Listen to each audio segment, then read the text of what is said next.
Chapitre 2, B3, la fonction exponentielle. Lorsqu'on entend les mots croissance exponentielle, vient à notre esprit que c'est une croissance très rapide et importante. Si on pense à la croissance du nombre de personnes infectées par un virus, par exemple, on peut facilement imaginer la propagation. Imaginez seulement que chaque personne infectée transmet le virus à 2 autres personnes et que ces 2 autres personnes le transmettent à 2 autres, qui elles aussi le transmettent à 2 autres, et ainsi de suite. On voit qu'on se ramasse rapidement avec une épidémie. Et là, on a dit juste à 2 personnes. Dans les faits, le modèle n'est pas aussi parfait.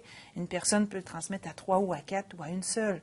Mais on a quand même une idée de la rapidité de la propagation et on voit que plus le virus se propage, plus il se propage rapidement. Commençons avec la fonction exponentielle de base qui est la plus simple de sa famille. Définition. Une fonction définie par une règle dans laquelle la variable indépendante apparaît en exposant est appelée une fonction exponentielle. La base C doit être un nombre positif et différent de 1. Qu'est-ce que la base maintenant? Alors ici, j'ai fait un exemple avec f de x égale 2 exposant x.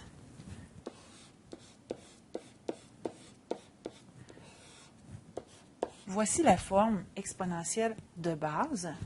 Et ce qu'on appelle la base, c'est la valeur du C.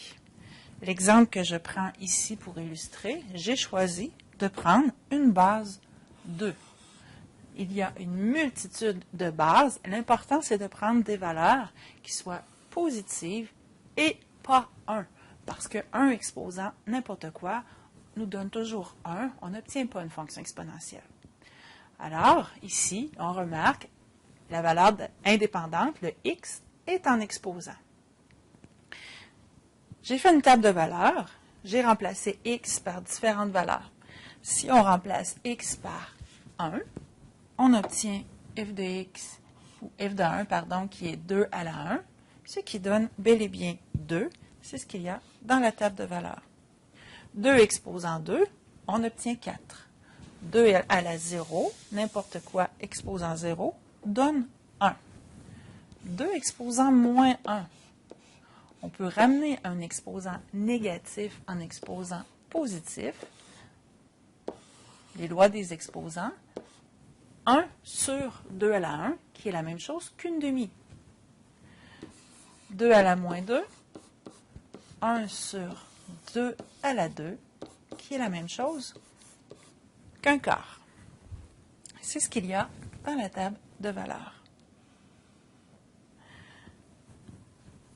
Pour reconnaître ce type de fonction dans la table de valeurs, on sait que précédemment, quand on voulait reconnaître une fonction polynomiale de degré 0, on regardait la variable dépendante et on se demandait, bon, est-ce que c'est toujours la même valeur? Ce n'est pas le cas ici et ce n'est pas une degré 0.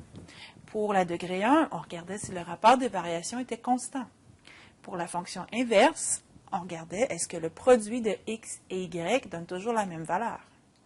Pour le cas de l'exponentielle, à chaque fois que ma variable indépendante augmente de 1,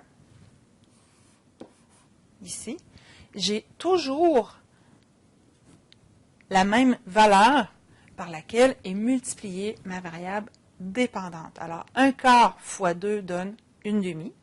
Une demi fois 2 donne 1. 1 fois 2 donne 2, etc. C'est ce qu'on appelle le facteur multiplicatif et c'est aussi la base parce qu'ici, on est avec 2 exposants x. C'est comme ça qu'on va reconnaître notre fonction exponentielle. Graphiquement, c'est une courbe qui se rapproche de plus en plus de l'axe des abscisses sans jamais y toucher. L'axe des abscisses est considéré comme une asymptote à la courbe.